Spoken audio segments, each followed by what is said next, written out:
반갑습니다. 이렇게 어버이 노래 또 연등 스승의 날 노래를 들으니까 감회가 새롭습니다. 5월은 이렇게 부처님 가정의 달이자 부처님 오신 달입니다. 늘 5월의 실록과 더불어 부처님은 이렇게 빛으로 늘상 오시고 계십니다. 우리 모두 형형색색의 아름다운 등을 밝히면서 이 모심에 행복과 영광에 넘쳐 환희 용약을 하게 됩니다. 부처님은 늘 말씀하십니다. 어떠한 인연으로 이 세상에 부처님이 오셨는가? 일대사 인연으로 오셨다. 일대사. 하나의 큰 일을 위해서 오셨다. 늘 우리가 많이 듣던 얘기죠. 일대사 인연. 법화경의 말씀입니다. 하나의 큰 일이 무엇인가?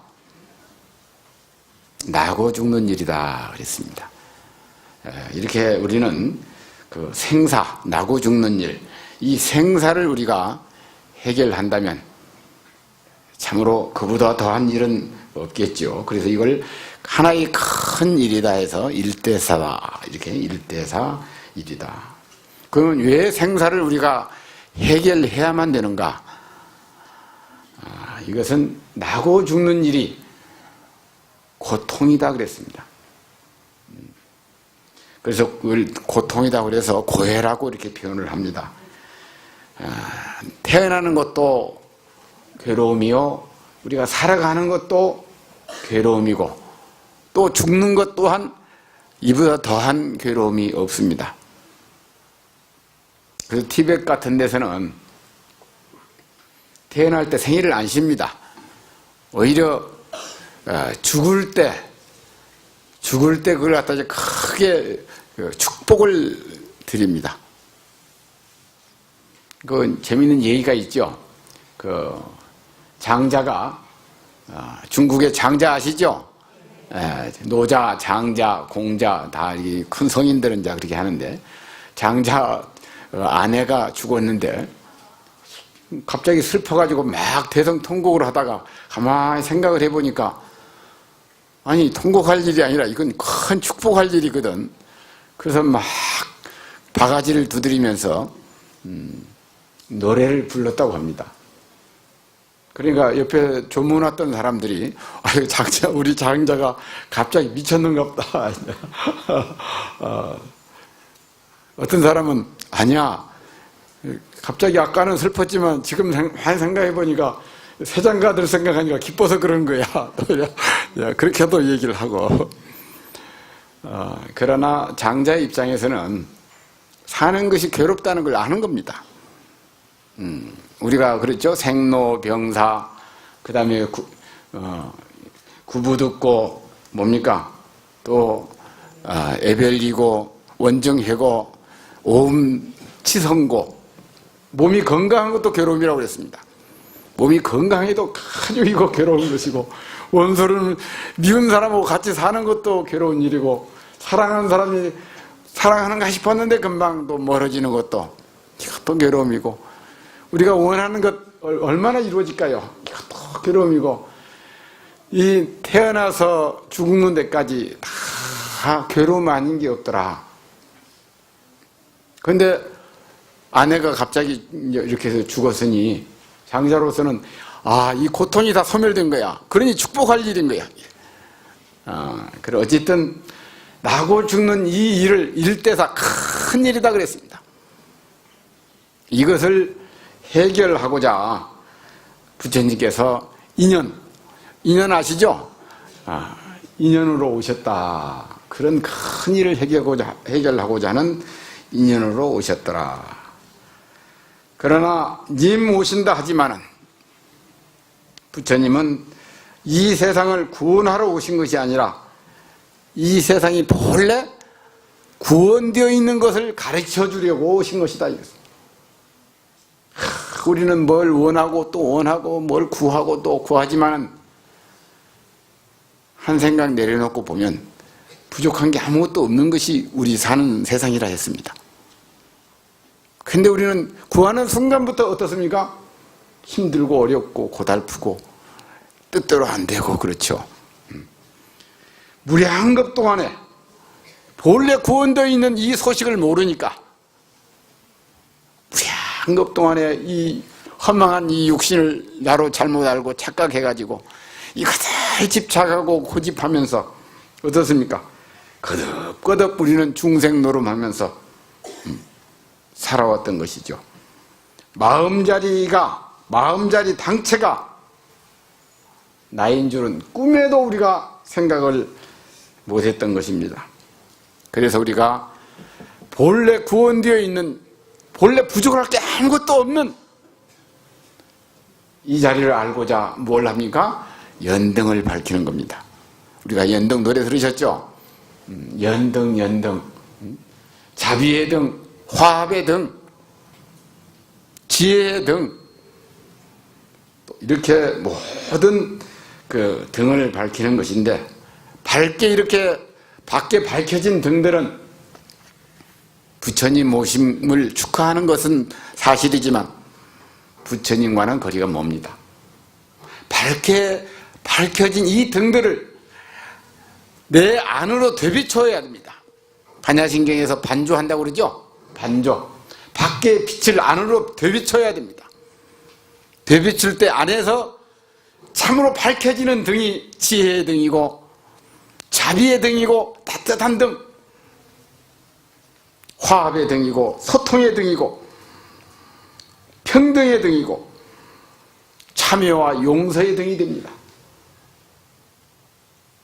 이렇게 우리는 꿈속에서 부처가 아닌 내 안에 본래 무슨 부처? 순금 부처입니다.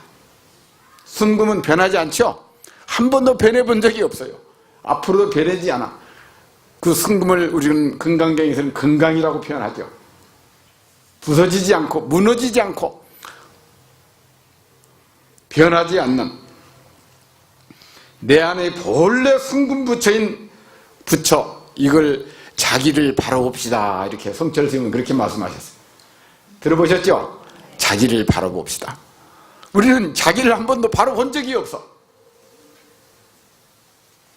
자기를 똑바로 바라본다면 내 안에 무한한 등들이 천등, 만등, 10만 등, 100만 등, 억만 등이 내 안에서 태양보다 10배, 100배, 1000배 밝은 빛으로, 그거는 그림자도 없는 빛으로 우리한테 다가옵니다.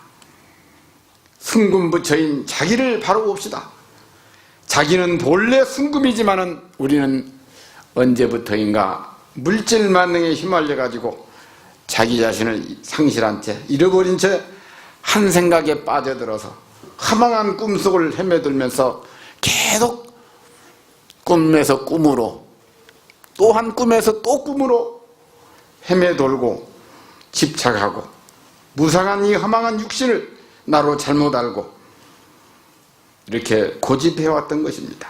다 같이 합장을 하시고, 행복도 내가 만든 것이네, 불행도 내가 만든 것이네, 진실로 그 행복과 불행, 다른 사람이 만든 것 아니네. 예, 법구경의 법구경 말씀입니다. 맞죠? 네. 누가 만들어주는 거 아닙니다. 내가 만드는 거예요. 이렇게 우리는 모든 영혼은 그가 하는 행동의 노예라는 사실, 이게 아주 중요한 얘기입니다. 우리는 영혼이 따로 있는 줄 알죠? 나는 정신이 따로 있는 줄 알죠? 영혼, 정신 다 내 행위 속에서 태어납니다. 그 사람이 행위를 어떻게 하느냐에 따라서, 마음을 어떻게 쓰느냐에 따라서 그 사람 정신이 거기서 태어나고 만들어지고 길러지고 가꾸어져 드러납니다. 그래서 우리가 절에 오면 제일 뭐부터 해요? 입부터 정화하죠. 정구업전을 하죠. 입을 정화해서 생각을 깨끗하게 비우면 거기에서 행동에서 뭐가 향기가 뭉실뭉실 온 사방에 피어납니다. 모든 영혼은 그가 하는 행동의 노예라는 사실입니다. 이 말을 기억해야 됩니다. 그 사람의 행위에 의해서 그 사람의 영혼이 거듭 태어난다는 사실, 그로 인해서 우리 존재가 결정된다는 사실입니다. 귀하게 행동하고 밝은 마음을 쓰면 귀한 영혼이요 귀한 사람입니다. 천하게 행동하고 어두운 마음을 쓰면 천한 영혼이요 천한 사람이 됩니다. 부처님 거듭 말씀하셨습니다. 사람은 본래 귀한 것, 천한 거 없다. 다만 그 사람이 어떻게 말하고 행동하고 마음을 쓰느냐에 따라서 귀하고 천해진다 그랬습니다. 요즘 어디 대한항공 보셔서 잘 아시잖아요. 자, 이 세상에 저절로 일어나는 일은 아무것도 없다. 그렇다고 신의 뜻도 우연의 일치도 원인 없이 저절로 일어나지도 않는다. 그렇죠?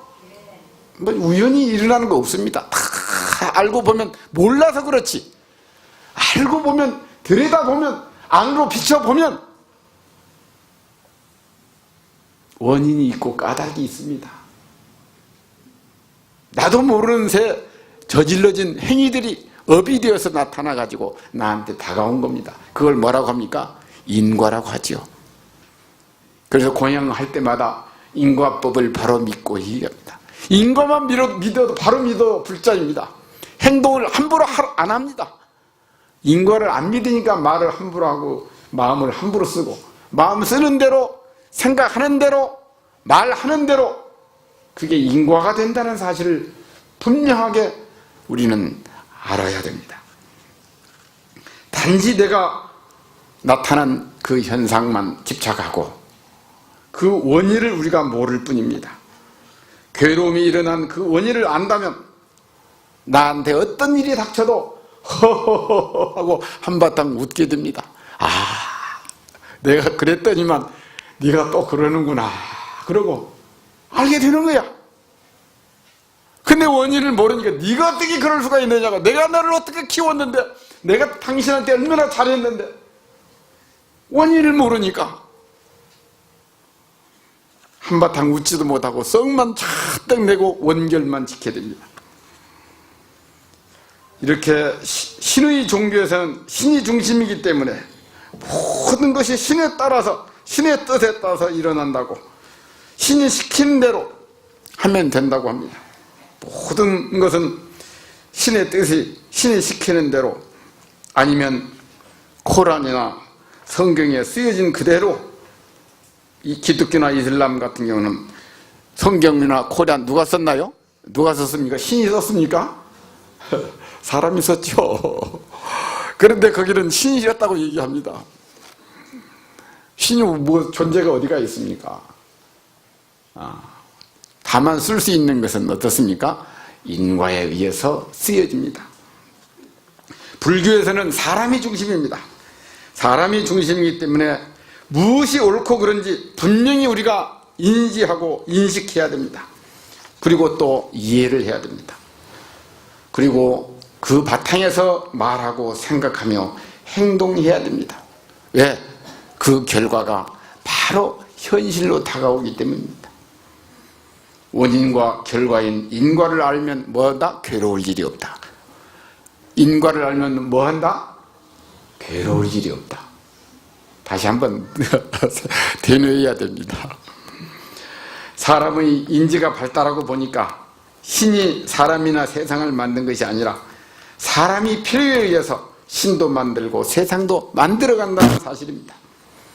요즘에는 신부님이나 목사님들도 저 밖에 어떤 절대자나 권능자가 있다는 얘기를 이제는 입 밖에 꺼내지를 않습니다. 절대자나 권능자가 어디 있다? 각자의 마음속에 있다, 이렇게 얘기합니다. 지금은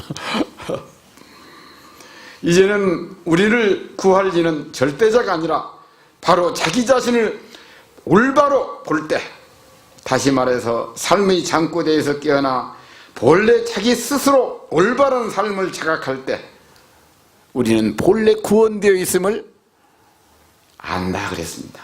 그걸 가르쳐 주려고 부처님께서 이렇게 오셨다.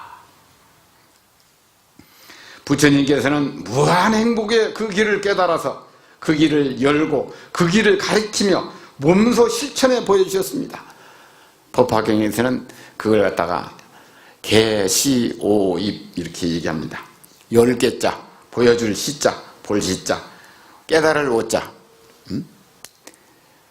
입 안으로 들게 한다. 그래서 1대4 인연으로 우리가 본래 구원되어 있음을 깨우쳐 주려고 열어서 보여주어서 어떻습니까?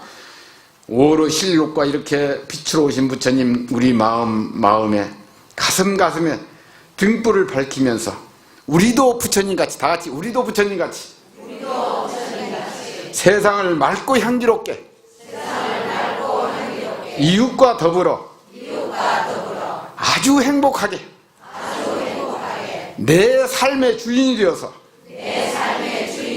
세상의 주인으로 살아갔으면 싶습니다. 예, 다 같이 합장하시고 오늘 또 나의 허물 되돌아보며 맑고도 향기로운 삶을 만들어 하늘빛 푸른 소원 참 마음으로 부처님의 가르침을 꼭 피웁시다. 마하반야 바라밀 마하반야 바라밀 구호길상 마하반야 바라밀